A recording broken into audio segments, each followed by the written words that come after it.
next step is to figure out the who. Yeah. Now that we know what niche we're going to be serving, we need to intimately know who the people in that niche are. You must understand your potential clients and customers. They're real, living, breathing people with families and habits and lifestyles and every other thing that a human being just like you has or gets into. So I hope you get the picture. You should never ever think of them as a digital mass. You must always imagine that you're dealing with a client one-on-one, face-to-face. So even though we're marketing online, we need to imagine that what we're doing is face-to-face interaction with a fellow human being. Because in the end, on the other end of the digital cable is a fellow human being. It's not a byte or a character.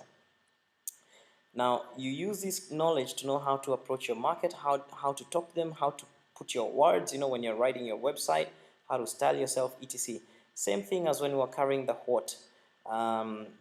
In the example of photography that we used, you should, once you know that digital camera is what you should be aiming at and not, let's say, photography as a keyword, in your website, although you're talking about photography, you should really use the words digital camera a lot.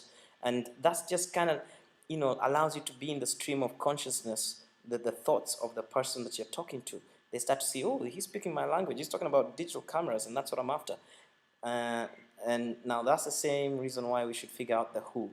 You need to understand who are you talking to, because then you can bond. Human beings are about bonding. So you need to use a couple of tools which I'll show you so that you can bond. Now, the way these tools are going to work is we're going to go to Google, find the top website for our niche, whatever niche it is that we're looking at, and then we'll use these tools to get some very interesting data, as you're about to see. The kind of data you're going to get is things such as the demographics, the lifestyle, the kind of sites they visit, and so on and so forth. Yeah. So as I said, the steps are go to Google and type in your keyword for your niche, and then find the top ranking sites and enter those top ranking sites into these two tools and see what they tell you. The two tools are quantcast.com and compete.com. So let's try that with our example. We were dealing with what? Photography, right? I know we said digital camera. We can use both. So I'll go to Quantcast and type in photography. Oh, sorry. That's not what I was supposed to do. I was supposed to go to Google and type in photography, isn't it? Yeah. So I should actually stop this because that doesn't make any sense now. So, wow, interesting. An advert just came up.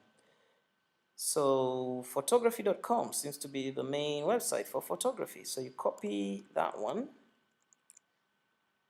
and you type in, you go to Quantcast and you type in photography.com there, and you go here, again, photography.com, and click go.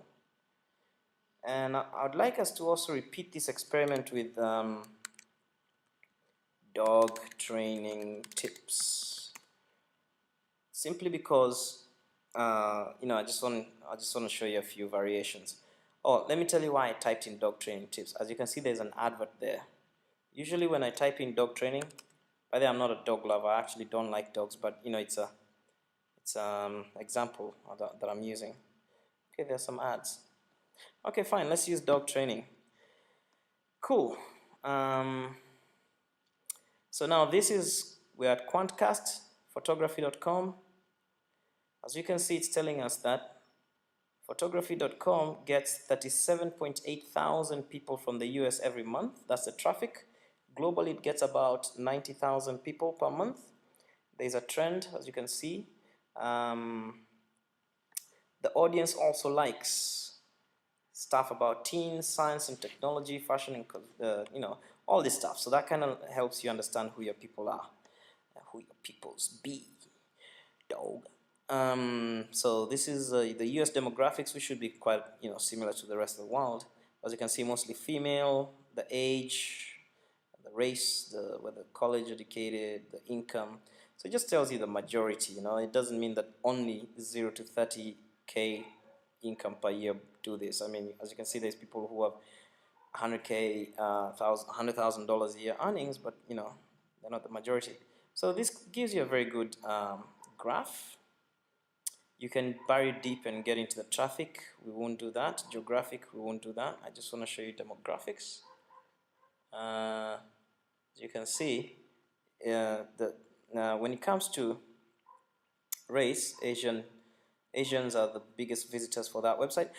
So, number of kids, the income level, college degree. So this kind of stuff starts to tell you a bit more about who are you going to be talking to when you start this.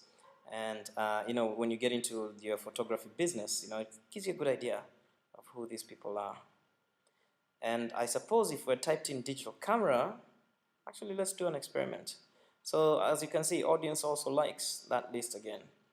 I just want to Google digital camera and see what site comes up at the top, and I'll see what kind of audience they get. Sorry, this is compete.com. It's not as, you'd sort of had to pay for this website to get the full details. So, Quantcast gives you a lot more details for free. So that's why it says Pro. If you had paid, you see a whole lot more. But again, you get to see what keywords people are typing, what sites they go to, and so on, and their traffic. Yeah. So digital camera. All right. DP Review is a top website for the term digital camera. Let's go to Quantcast again. Put that in there. See what happens. Oops. Did I do that right? Okay, cool. Wow, even more than photography.com. So it's even more profitable. 652,000 people a month from the US alone visit with this website.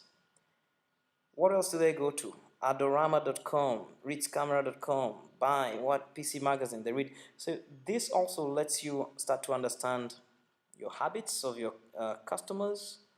As you can see now, the demographics have shifted. These people have more money, they're more educated, so they're not just browsing, they're actually ready to buy. They're a bit older than the people who just type in photography.com. So you see, you start to understand your customers, right? Let's try one last one. For dog training, the number one listed website for dog training is this one, Dog Obedience Training Review.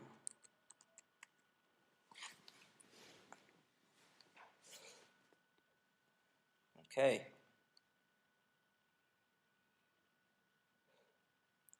Very interesting. Now imagine you got into the dog training business. Again, you can see the traffic, 100,000 people a month visit that website. These are the kind of people that you'd want to partner with. Let's say you want to review their products in exchange for commission, or you've got a product that you'd like for them to promote for you in exchange for you giving them a commission. That's gives you some examples of people that you can partner with. Again, demographics. If you click here, you'll get more on demographics, and you'll also get more on lifestyle. So that pretty much covers the who. This is how you get to know who you're talking to, who your customers or potential, audience is. So that's how you frame your mind. See, of course, once you get into business, you'll know more and more about them. But see, now you're no longer flying blind. Okay, and I think that should cover it for step 2, finding out the who. Next, we're gonna get into step 3, figuring out the when.